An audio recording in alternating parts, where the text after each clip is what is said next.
Hello and welcome to Calvin's Garage. So this is my lawnmower. It is a Toro, some variant of the Timecutter Z series, and it's broken again. So on an earlier video on my channel, we replaced the deck belt down there. And this time, the drive belt, the belt that goes to the wheels, it's the top one there, that has now broken again. This is the second time it is broken. Now, typically when you keep going through belts and they keep breaking like that after only a couple of years, it means something's wrong. Either your pulleys are out of alignment, or something's bent, or something is causing it to wear. And so normally you would go through the entire thing and try and figure out why it is breaking. Well, right now I don't have a lot of time to do that.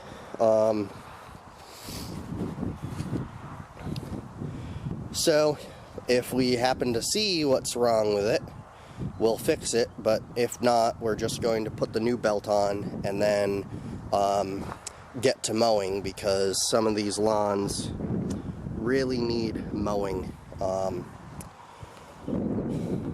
But anyway, so today I am going to go through and change that belt. And I may as well do some of the maintenance, you know, a lot of the greasing and stuff. So a little bit about this mower, since it's out in the light where you can see it.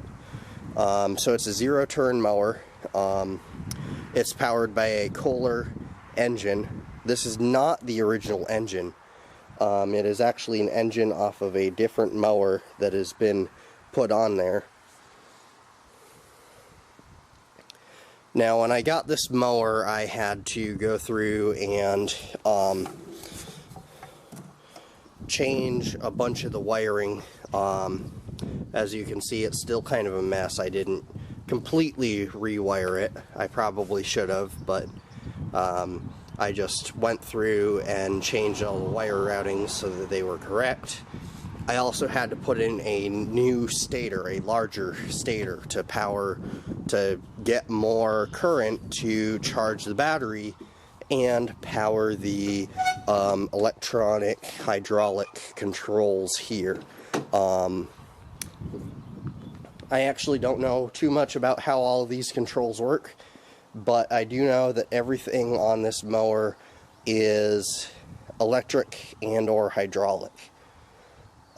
So it takes a lot of current compared to a different mower where there's a lot more mechanical controls. For instance, we already talked about last video on this mower, the power takeoff for the deck is this right here, and it's an electronic thing, and it goes to this electronic clutch down on the bottom. So that's how the deck is engaged. Instead of being a manual lever, it's an electronic thing. And so all of those electronics use a lot more current. So if you don't have the proper stator, which is the equivalent of an alternator, then you end up with problems where the battery drains. So the drive belt goes to the drive wheels, and it makes it so that the mower can actually move under its own power. Since that's not working, I can't move the mower unless I push and or pull it. That's why there's a rope attached to the front. Now, pushing it up these vehicle ramps here is pretty hard. So what I'm going to do is I'm going to jack up the mower to put it onto those ramps. So now that we have fixed the jack, and you can watch that video up here, we are going to actually go and get this mower onto the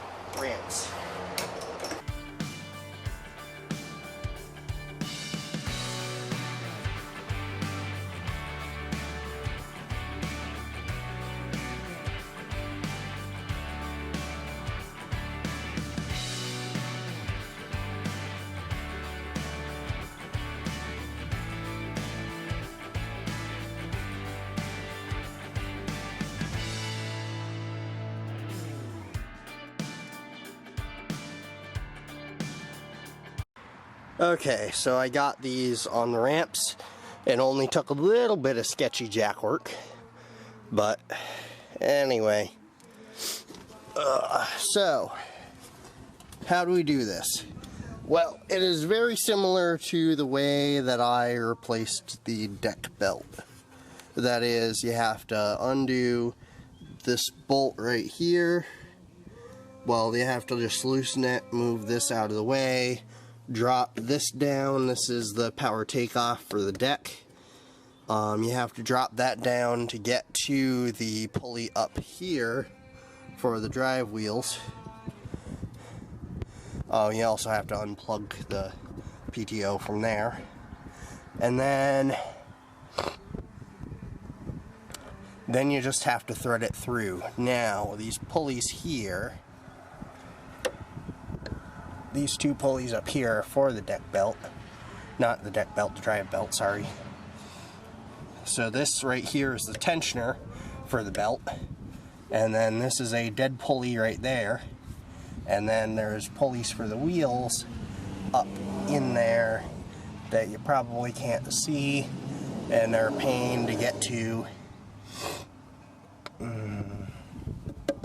Might take off this plate here. It looks like it's only 4 bolts. Yeah, only 4 bolts to take this plate off, so that would be helpful. And yeah, that's what we're gonna do.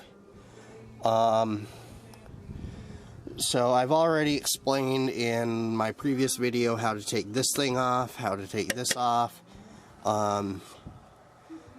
Pretty much everything from the previous video, except we're routing it in a different way. Also, looking at my deck, my blades could be cleaned and sharpened. The deck could be cleaned, but we're not going to deal with that today. So I have my sockets, my backup sets, my second sets for all 3 sizes. I've got my ratchets and breaker bars down there. There is a 14mm nut right there, and it's attached to the bolt down here on this piece. So we have a wrench on that side, we'll have the socket and the ratchet down below, and we'll just loosen that, and then we can move that out of the way. So you don't need to take it all the way off, you just need to loosen it. See, it's loose now, so that you can move this out of the way. But before you can move this thing, you need to take this thing, at least get it loose. So that's what we're going to do next. But then we also need a pair of pliers, because this rotates with the engine. So we need the pliers there to hold this in place so we can undo that bolt. So we're taking the pliers and we're basically holding that entire thing in place, including the engine, so that we can actually loosen that bolt. Because if we just use the ratchet, we would just keep turning the entire engine. So once we remove that bolt, we can remove that black piece out of the way and we can drop down the entire clutch. Now I am removing the spring from that belt tensioner that helps you be able to get the new belt on. As with many things that I do on this channel, it's kind of a learning process for me. I don't know exactly how to do a lot of things. I just kind of figure it out as I go along. And so I'm thinking, so that's the pulley that I need to put this belt on, and I'm thinking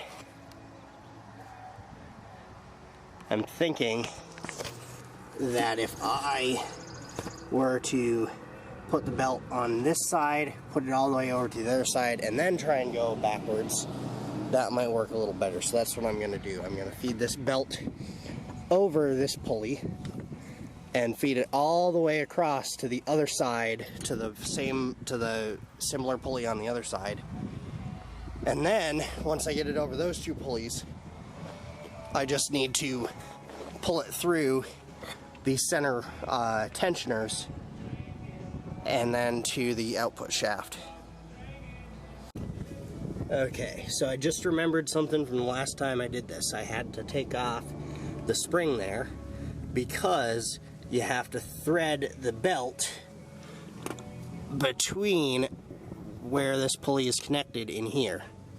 So you have to thread the belt over this pulley, not onto this pulley, just over the pulley. Get it up over the bolt somehow. Well, anyway, I think I need 2 hands for it, but basically you thread it over that pulley to the other one, around the other one, and then you pull this piece right here back through both of these.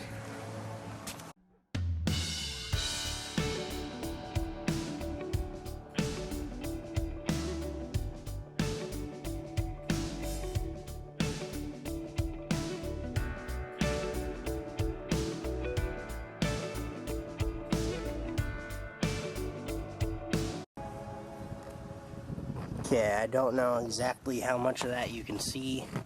I'm fighting with the tight space and the sun. But anyway, the belt there is almost around that pulley. I can snake this piece here up between these two.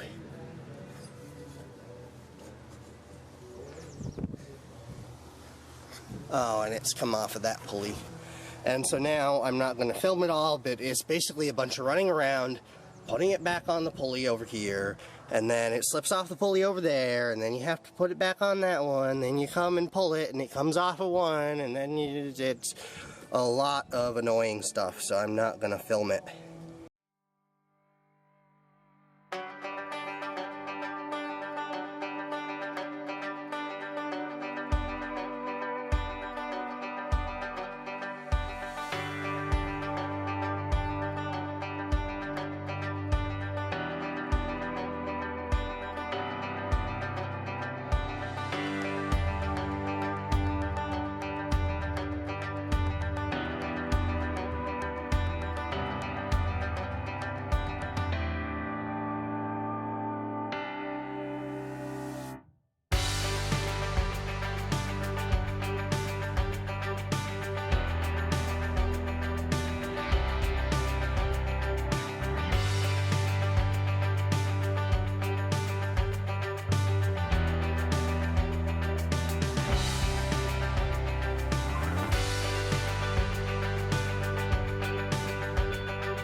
Now, you have to let the mower run with the belt running for 5 to 10 minutes after you change the belt.